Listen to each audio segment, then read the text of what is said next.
اللہ تبارک و تعالیٰ کے حکموں کو سر عام توڑنے لگے اور اللہ تبارک و تعالیٰ کے احکامات کو توڑنا اس کے لیے آسان سے آسان تر ہو جائے، تو اللہ تبارک و تعالیٰ اس قوم کے اندر نا اتفاقی، نا چاقی اور خانہ جنگی پیدا فرما دیتے ہیں۔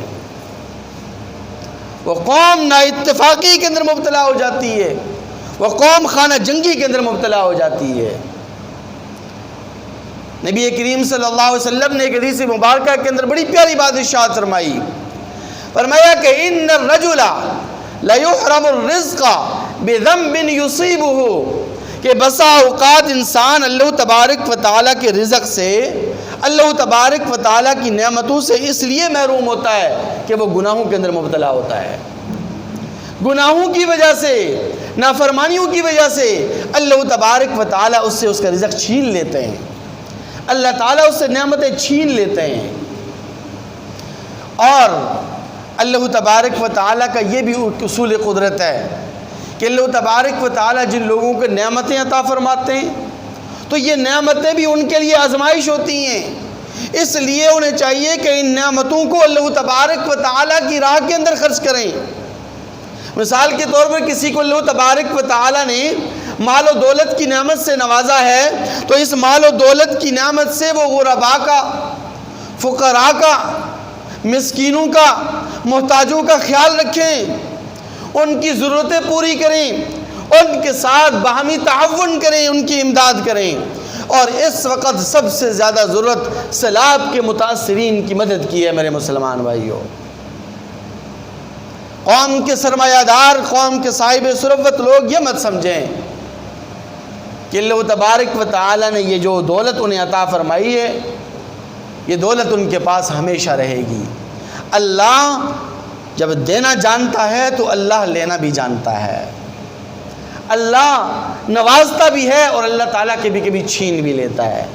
یہ اللہ تبارک و تعالیٰ کی نعمت ہے، یہ اللہ کی عطا ہے، اس پر تکبر مت کیجئے، اس پر فخر مت کیجئے۔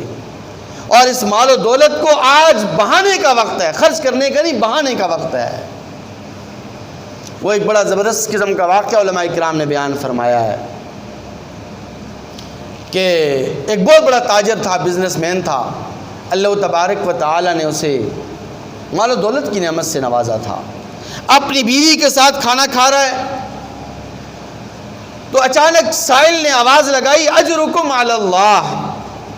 دروازے سے آواز آئی، سائل کی طرف سے ندا لگائی گئی، اجرکم علی اللہ۔ پہلے زمانے میں جب سائل بھیک مانگتے تھے، اللہ کے نام پر مانگتے تھے تو یوں کہا کرتے تھے اجرکم علی اللہ، کہ تمہارا اجر اللہ کے ذمہ ہے۔ یہ نہیں کہتے تھے اللہ کے نام پہ دے دو، رسول کے نام پہ دے دو، علی کے نام پہ دے دو، غوث پاک کے نام پہ دے دو، ایسا نہیں کہتے تھے، بلکہ اجرکم علی اللہ، تمہارا اجر اللہ کے ذمہ ہے۔ تو بیوی کی عادت تھی اور اس کا معمول تھا کہ جب بھی کوئی سائل دروازے پر آتا تو اسے خالی ہاتھ نہ لوٹاتی۔ بیوی نے پوچھا اپنے سرتاج سے، بادشاہ سے، تاجر سے پوچھا، خامن سے پوچھا کہ کیا آپ کی اجازت ہو تو میں اس کو ایک روٹی دے دوں؟ کہا دے دو۔ چلی گئی، روٹی پکائی اور روٹی جا کے سائل کو پکڑائی۔ اب یہ آنے جانے میں کافی دیر لگ گئی، دونوں دسترخوان پر بیٹھے ہوئے تھے، 5 منٹ لگ گئے، 10 منٹ لگ گئے۔ تو جب واپس آئی تو خامن کا موڈ آف ہو چکا تھا۔ اس نے اپنی بیوی کو کڑوی کسلی سنا دی۔ اس نے کہا یہ مانگنے والے، یہ بیکاری، یہ بڑے نکمے قسم کے لوگ ہوتے ہیں، محنت یہ کرتے نہیں ہیں، مزدوری یہ نہیں کرتے، ملازمت یہ نہیں کرتے اور بھیک مانگنے کے لیے آ جاتے ہیں۔ بیوی نے کہا کہ ہم نے اللہ کے نام پر اس کو دیا ہے، اس کا معاملہ اللہ کے سپرد ہے، اس لیے آپ غصہ مت کیجئے۔ لیکن خامد نے بڑے متکبرانہ انداز میں اور زیادہ اس کو کڑوی کسری سنا دی۔ اللہ تبارک و تعالیٰ کا کرنا ایسے ہوا کہ اللہ تبارک و تعالیٰ نے اس تاجر کو بیکاری بنا دیا۔ پہلے کاروبار تھا وہ ختم ہونا شروع ہوا، لاس ہونا شروع ہوا، نقصان ہونا شروع ہوا، کرتے کرتے اس کا سارا کاروبار ٹھپ ہو گیا، کاروبار ختم ہو گیا، معاملات یہاں تک بگڑے کہ اس کو اپنا مکان اور محل تک بیچنا پڑا۔ لیکن بات یہاں تک ہی محدود نہیں تھی، بلکہ حالات نے اس کو ایسے گھیرا کہ کہ اس نے اپنی اس بیوی کو طلاق بھی دے دی، طلاق دینا پڑ گئی، بیوی کو طلاق ہو گئی، عدت گزری، عدت گزرنے کے بعد اس عورت کے پاس ایک اور بڑے تاجر کا پیغام نکاح آیا، نکاح کا پیغام آیا، اس نے نکاح کا پیغام قبول کر لیا، شادی ہو گئی۔ اب یہ دونوں میاں بیوی، اس بیوی نے جب دوسری شادی کی تو دوسرے خاوند کے ساتھ یہ دسترخوان پر اسی طرح بیٹھے کھانا کھا رہی تھی کہ دروازے سے آواز آئی اجرکم علی اللہ، سائل آ گیا، اللہ کے نام پر مانگنے لگا۔ تو بیوی کی عادت جو پہلے تھی وہ ابھی تک اسی طرح جاری و ساری تھی کہ بیوی سائل کو خالی ہاتھ نہ بھیجتی، لیکن خاوند سے پوچھ کر، خاوند سے کہا، اجازت مانگی، سرتاج اگر اجازت ہو تو میں سائل کو کچھ دے دوں؟ خاوند نے کہا دے دو، کوئی مسئلہ نہیں۔